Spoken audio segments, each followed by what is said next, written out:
I go by B. I go by Brenda DeAngelis. Either way, welcome to my wonderful, quick, but fun little question and answer time.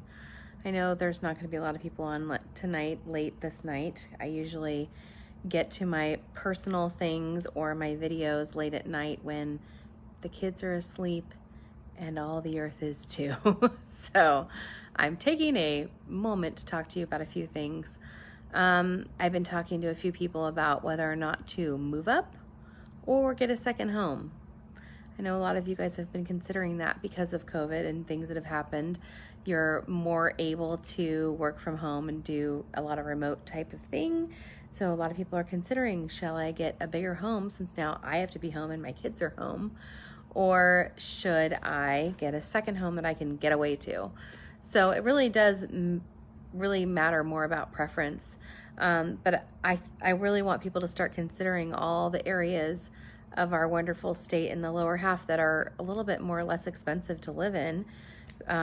Areas outside of even Temecula, Murrieta, maybe Anza Borrego or Valley Center, those types of areas that would give you more bang for your buck, if you know what I mean. So if you're looking for a second home or a home that is going to be much larger in size and can accommodate your whole family, consider those areas. Now, I know some of you are thinking, well, I still want to be near good schools.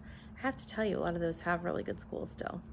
So my friends, key things I think when you're looking for a second home is something that's manageable, because when you have a second home, you're probably not going to be there all the time. And you need to consider the things that will keep that home up to date. Remember, when you have two homes, you have twice the maintenance, right? So you want to make sure that you're able to afford to do maintenance on two homes at one time. In addition to that, a lot of my friends over the years have purchased homes maybe up in Big Bear or Arrowhead, and they love it as a second home and they're able to maintain it because they're priced pretty low. And that's what's nice about getting a second home, maybe in a less expensive area. And the things about Big Bear are different though, because then you have to consider pipes bursting and snow on your roof and all those other things that have to be maintained even if you're not there. So consider that too. Do you want to be in an area where there's snow? Do you want to be in an area where weather is changing to where it's going to affect the home? And are you going to have to run electricity when you're not there?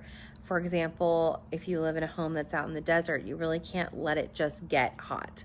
You have to have your air set at like 85, just so that if it gets to 100, your house isn't getting to 100, because you will melt things and ruin things, and all those things need to be considered. So Anza Borrego is not always the best area, but it can be if you like to go to the desert or you're a desert person.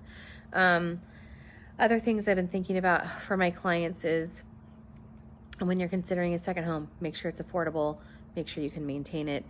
Make sure it's something that's near places that you can get to quickly. Like, you don't want to be so far out that you can't get to a hospital right away.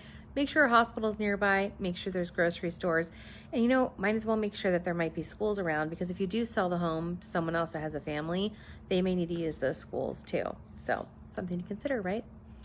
Anyway, I just wanted to send out those few tips really quick, friends. And whether you're going to do a second home or a larger home, give me a call. I'd love to help you try and find that great place. I go pretty much everywhere.